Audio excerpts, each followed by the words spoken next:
Hello बच्चों, एक commerce में आपका स्वागत है। हम लोग पढ़ रहे हैं बैंक रिकॉन्सिलिएशन स्टेटमेंट। आज आप लोगों को हम एक क्वेश्चन बना के बताएंगे, डिटेल में ज़रा देखिएगा ध्यान से। तो याद रखिए, बीआरएस बनाते समय ध्यान देने योग्य बात है। अगर हम लोग क्वेश्चन को balance as per cash book मान कैश बुक के बैलेंस के अनुसार बनाएंगे तो पासबुक को कांस्टेंट कर देंगे, और अगर क्वेश्चन को बैलेंस एज पर पासबुक बनाएंगे तो कैश बुक को कांस्टेंट कर देंगे। ये कांस्टेंट का माने भी हम क्वेश्चन समझाएंगे आपको, तो ध्यान रखिएगा इसको, ठीक है। मतलब बीआरएस हमारे समय ध्यान देने योग्य बात है। और 4 पॉइंट है, इसको दिमाग में रखिएगा। अगर क्वेश्चन में कोई इन्फॉर्मेशन नहीं दिया है, अदर इन्फॉर्मेशन, तो इन 4 बातों को ध्यान में रखिएगा। बीआरएस इजीली बन जाएगा। एक ट्रिक्स बनाने का ट्रिक है, ये आपको समझिए। नंबर 1, अगर क्वेश्चन में कैश पैड या कैश डिपॉजिट लिखा रहेगा तो कैश बुक को बढ़ा हुआ मानिएगा, इंक्रीज मानिएगा। अगर क्वेश्चन में चेक इशूड या चेक ड्रॉन लिखा रहेगा तो कैश बुक को घटा हुआ मानेंगे, डिक्रीज किया हुआ मानेंगे, ठीक है। 2 बात ध्यान रखिएगा। तीसरा, अगर बैंक इंटरेस्ट अलाउड करता है, बैंक डिविडेंड कलेक्ट करता है, बैंक बिल का कलेक्शन करता है, या बैंक कहीं से भी अमाउंट को कलेक्शन करके ट्रेडर व्यापारी के अकाउंट में क्रेडिट कर देता है, जमा कर देता है, तो पासबुक को बढ़ा हुआ मानेंगे, इंक्रीज मानेंगे। याद रखिएगा। एक और लास्ट, अगर बैंक किसी भी प्रकार का चार्ज करता है तो पासबुक को घटा हुआ मानेंगे। बैंक किसी भी तरह का चार्ज करता है तो पासबुक को घटा हुआ मानेंगे। For example, bank charges, bank expenses, bank commission, insurance premium paid by the bank, इसे पासबुक घटा हुआ मानेंगे। तो इन 4 बातों को ध्यान में रखिएगा।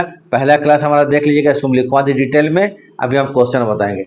तो बीआरएस आपके लिए बहुत इंपॉर्टेंट चैप्टर है। ये आपको हर क्लास में आएगा ही, मैंने हर क्लास में मतलब हर एग्जाम इसमें आएगा। यूनिट हो जाए, मंथली हो जाए, या फाइनल एग्जाम हो जाए, एक क्वेश्चन इससे आपको रहेगा। तो इसको बनाइएगा, ठीक है, ठीक से।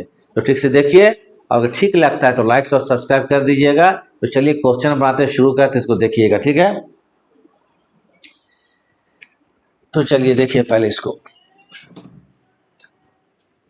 हम फॉर्मेट बना लेते हैं, ठीक है।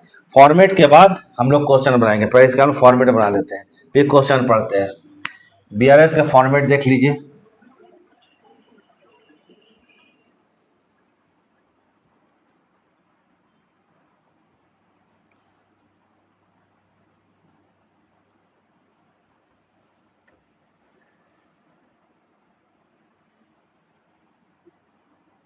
ये bank reconciliation statement, BRS statement है, ना कि अकाउंट है।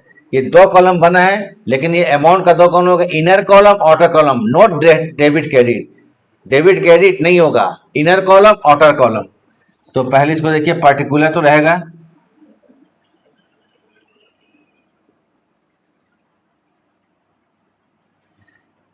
अमाउंट, नोट डेबिट, ये रुपए, इनर कॉलम, फिर अमाउंट, आउटर कॉलम में फाइनल लिखेंगे, जो चीज फाइनली जो करेंगे फाइनल, इसमें जितना भी आपको एड लेस को लिखेंगे यहाँ पर, ठीक है। अब क्वेश्चन पढ़ते हैं और बनाते हैं। देखिए, ये क्वेश्चन दिया हुआ है, Mohan cash book showed a debit balance 8000। Mohan का जो कैश बुक है वो डेबिट बैलेंस 8000 का डेबिट बैलेंस शो कर रहा है। तो बीआरएस जो है 2 कंडीशन में बनाया जाता है, 2 केस में बनाया जाता है। एक सिंपल केस होता है, एक ओवरड्राफ्ट होता है। अभी हम लोग सिंपल केस चल रहे। सिंपल मतलब जब व्यापारी का बैंक में रुपया जमा होता है तो इसको बोलते हैं साधारण स्थिति, सिंपल केस, साधारण कंडीशन। क्वेश्चन लिखा हुआ नहीं रहेगा। तो सिंपल केस जो होगा, पहचानने का तरीका लिखा हुआ नहीं कि कौन मेथड से बनाइए। तो सिंपल जो बना रहे हैं उसको पहचानने का तरीका, कैश बुक का डेबिट बैलेंस रहेगा और पासबुक का क्रेडिट बैलेंस रहेगा। कैश बुक का डेबिट बैलेंस रहेगा और पासबुक क्रेडिट। तो देखिए क्लियरली लिखा हुआ है, डेबिट बैलेंस है कैश बुक 8000 रुपया, मतलब ये सिंपल केस है। ऑन 31 मार्च 2025 को, तो बीआरएस क्या बनाना है हम लोग, 31 मार्च 2025। ये आपको क्या है, prepare BRS bank reconciliation statement from the following information. ये इंफॉर्मेशन है, तो चलिए आगे हम लोग हेडिंग लिख लेते हैं। कैश बुक का बैलेंस मालूम होगा कितना, 8,000 रुपया है। तो चलिए लिखते हैं यहां पर bank reconciliation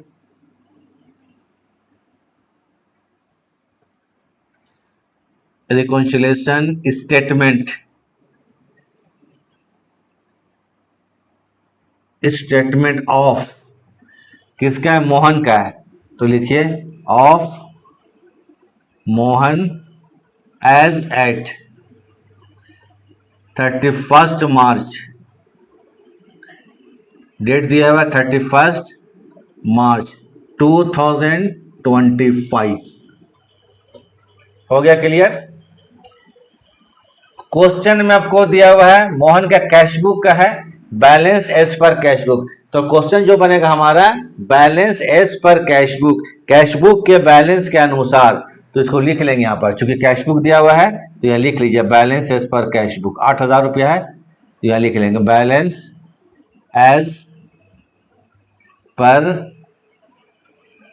cash book, balance as per cash book 8,000 रुपये लिख लेंगे फाइनल कॉलम में, ठीक है, आउटर कॉलम में, होता फाइनल कॉलम आउटर 8,000 लिख लिए। एक यहां पर ऐड लिखिएगा, ADD ऐड मान यहां पर जोड़, एक यहां पर लेस लिख लेंगे नीचे, ऐड और लेस। अब हम लोग को क्या है, इंफॉर्मेशन दिया हुआ है 1 2 3 4 5 6 इंफॉर्मेशन है, देख लीजिएगा क्वेश्चन में। एक चीज जान लीजिए, अभी एक बनाएंगे, देखिए यहां पर एक बनाएंगे यहां पर कैश बुक और एक बनाएंगे यहां पर पासबुक, पी मतलब passbook.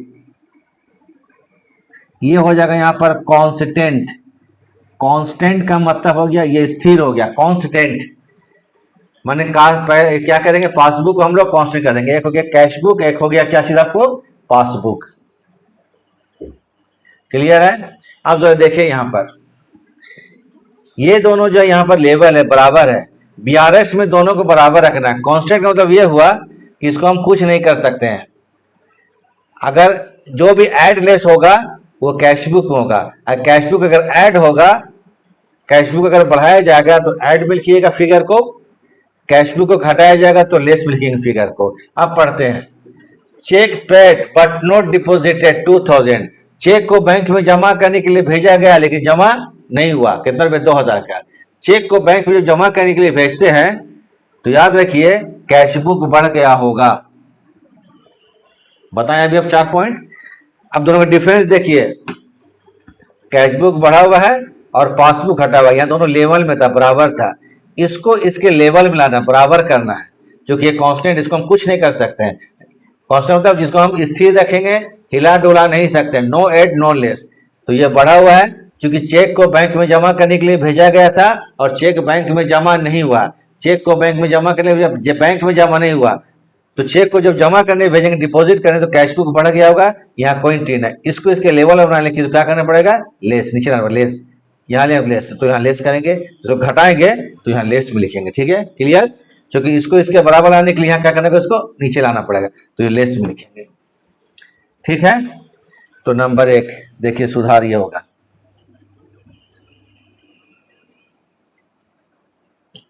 Check paid but not deposited,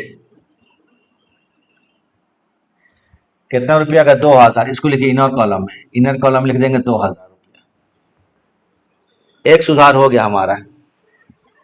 number 2 पढ़िए, नंबर 1 का number 2, check issued but not presented 10,000, ये 1,000, चेक इशू किया गया लेकिन इसको प्रेजेंट नहीं किया गया। Cheque issued but not presented 1,000, cheque को इशू किया गया लेकिन चेक प्रेजेंट नहीं हुआ। कहां प्रेजेंट नहीं हुआ, बैंक में प्रेजेंट नहीं हुआ, बैंक में एंट्री नहीं हुआ। चेक जब इशू किया जाता है तो कैश बुक को हम लोग घटाओ मानते हैं, कैश बुक क्या मानते हैं, घटाओ, फिर इसको लेवल कर लिया हम लोग, बराबर हो गया। चेक जब इश्यू होता है तो कैश बुक घटा हुआ होता है, यह मानेंगे हम लोग। तो चलिए, तो घटा दीजिए 1000 से, ये देखिए ये घटा हुआ है। अब देखिए यहाँ पर, अब दोनों में डिफरेंस देखिए, दोनों को एक लेवल रखना है, बराबर था। चेक जब इश्यू किया गया तो कैश बुक घट गया होगा। अब इसको इसके लेवल में लाना है, बराबर करना है। इसको कुछ नहीं कर सकते, कांस्टेंट वाले कुछ नहीं कर सकते, कांस्टेंट है पासबुक। तो इसको इसके बराबर लाने के लिए क्या करना होगा, बढ़ाना पड़ेगा। बढ़ाने का मतलब ऐड में लिख देंगे। तो यहां पर लिख लीजिए, cheque issued but not presented, number 1, check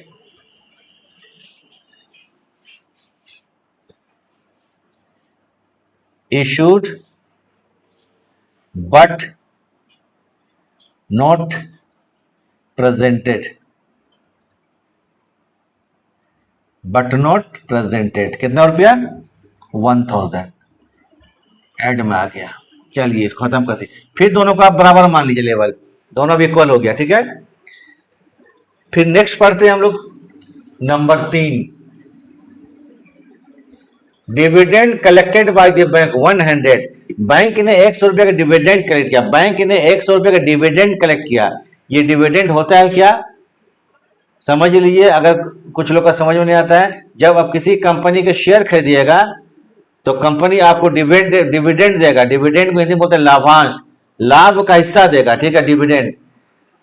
तो कंपनी ने क्या किया, 100 रुपए का डिविडेंड अलाउड किया व्यापारी को। इसका कलेक्शन कौन कर दिया, बैंक कर दिया। बैंक कंपनी के पास गया और 100 रुपया लेके व्यापारी के अकाउंट में कलेक्ट जमा कर दिया बैंक। तब तो पासबुक बढ़ गया होगा, चूंकि व्यापारी को मालूम नहीं है। तो जब डिविडेंड कलेक्ट किया जाता है तो देखिए, हम बता चुके थे अभी, देखिएगा 4 नंबर पॉइंट में, जब बैंक डिविडेंड कलेक्ट करता है तो पासबुक को बढ़ा देता है, पासबुक बढ़ गया होगा। अब बोलिएगा सर आप तो पासबुक कांस्टेंट अब बढ़ा क्यों रहे हैं, बढ़ा नहीं रहे हैं, इसका हम पास्ट सोचेंगे जरूर दोनों के बारे में, लेकिन प्रेजेंट आपको कैश बुक में करना है एड्रेस। तो अगर बैंक ने डिविडेंड कलेक्ट किया होगा तो 100 रुपया से पासबुक को बढ़ा दिया होगा। अब देखिए दोनों का डिफरेंस, फिर इक्वल करना है, ये बढ़ा हुआ है ये घटा हुआ है। हम पासबुक कुछ नहीं कर सकते हैं, कैश बुक को ही पासबुक बड़ा बनाना पड़ेगा। तो यहाँ क्या करना, बढ़ाना पड़ेगा। बढ़ाएंगे तो क्या होगा, ऐड में लिखेंगे। तो कैश बुक बढ़ाएंगे तो लिखिए dividend collected by the bank, कितना रुपया है, 100 रुपीज, 100, ठीक है।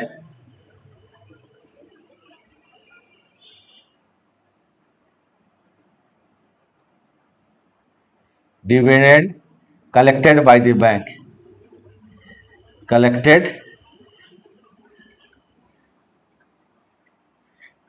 by the बैंक, बैंक ने डिविडेंड कलेक्ट किया, कितना रुपया, 100 रुपीज, ऐड में लिख दिया। अब चलिए फिर इसको खत्म करते हैं, फिर दोनों लेवल में आ गया। नंबर 4 गलती देख लेते हैं। Number 4, insurance premium paid by the bank 200। Bank ने इंश्योरेंस प्रीमियम को पेमेंट किया, कौन, बैंक इंश्योरेंस प्रीमियम को पेमेंट किया, ठीक है। तो बैंक जो है बिहाफ ऑफ ट्रेडर या कस्टमर, बैंक जो है अपने ट्रेडर के स्थान पर, अपने ट्रेडर के जगह पर, स्थान पर इंश्योरेंस प्रीमियम पेमेंट कर दिया। मतलब व्यापारी का खर्चा है, खर्चा किसका, व्यापारी का है, प्रीमियम पेमेंट कौन कर रहा है, बैंक कर रहा है। तो बैंक क्या किया, खर्चा का पेमेंट बैंक कर दिया, किसके, व्यापारी के लिए, इंश्योरेंस प्रीमियम का। इंश्योरेंस प्रीमियम व्यापार के लिए खर्चा होता है, खर्चा व्यापारी का है, पेमेंट किसने किया, बैंक ने कर दिया। तो बैंक इंश्योरेंस प्रीमियम पेमेंट करेगा तो क्या क्या होगा, पासबुक को घटा दिया होगा। चलिए कितना रुपया से, 200। देखिए यहां पर बैंक क्या क्या होगा, घटा दिया होगा। अब इसको इसके लेवल में लाना है, क्योंकि हम पासबुक कुछ नहीं कर सकते हैं, तो इसको लाने के लिए यहाँ नीचे लाएंगे तो बराबर हो जाएगा, घटाएंगे तो इसको लेस में लिखेंगे, क्या लिखेंगे, यहाँ लेस में, insurance premium paid by the bank, insurance premium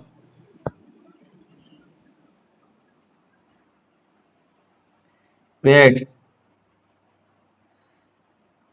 bye the bank 200। गलती नंबर 5, फिर देखिए point 5, interest allowed by the bank 300। Interest allowed by the bank, bank ने इंटरेस्ट अलाउड किया।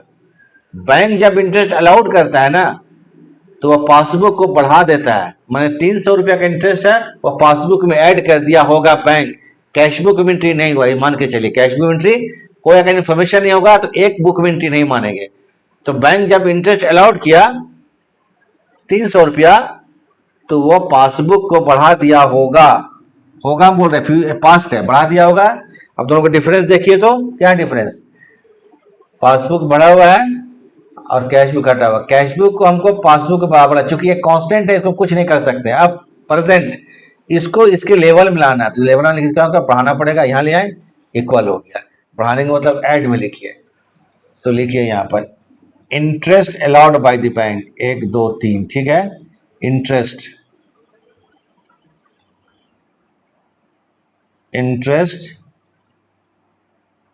Allowed by the bank,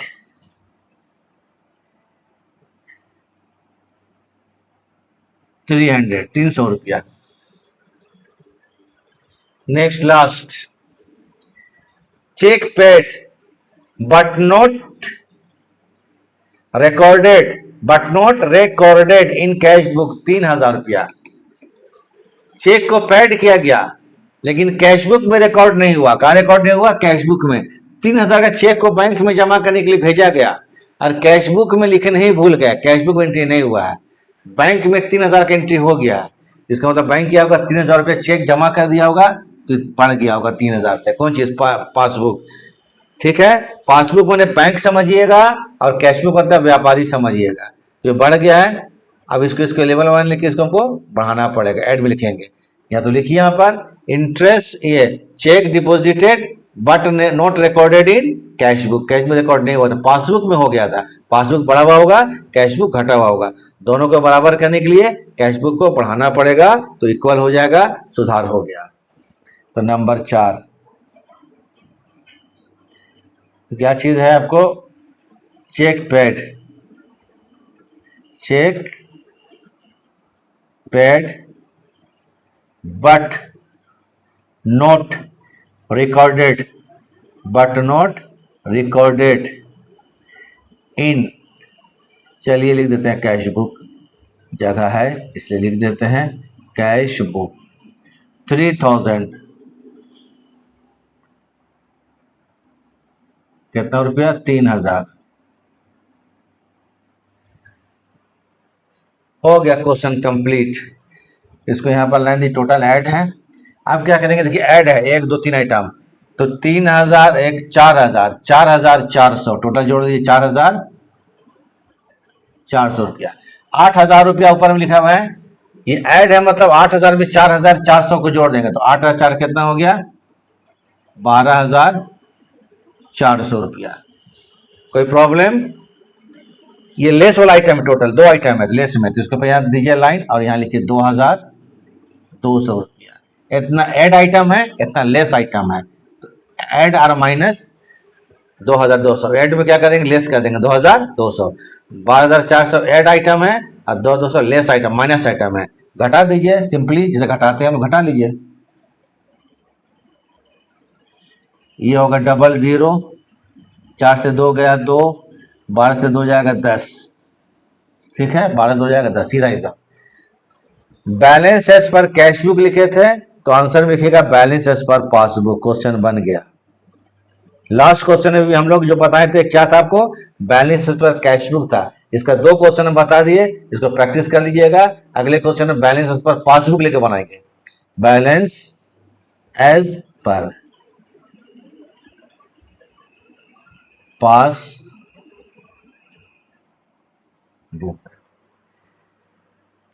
cashbook लेके question बना रहे थे तो आंसर क्या होगा, आपको पासबुक में आएगा। पासबुक लेके बनाएंगे तो आंसर किस में आएगा, कैशबुक में आएगा। तो बस इसको ध्यान में रखिए और बनाइए, कोई डाउट नहीं होना चाहिए। इसको देखिए और बनाइए तो ठीक है। वीडियो देखने के लिए थैंक्स। चलिए कुछ देर के लिए हम छोड़ देते हैं इसको, आप लोग देखिए। अब हम हट जाते हैं स्क्रीन से, ठीक है। इसको देखिए, उतारिए। ऊपर क्वेश्चन है और नीचे इसका आंसर सॉल्यूशन है।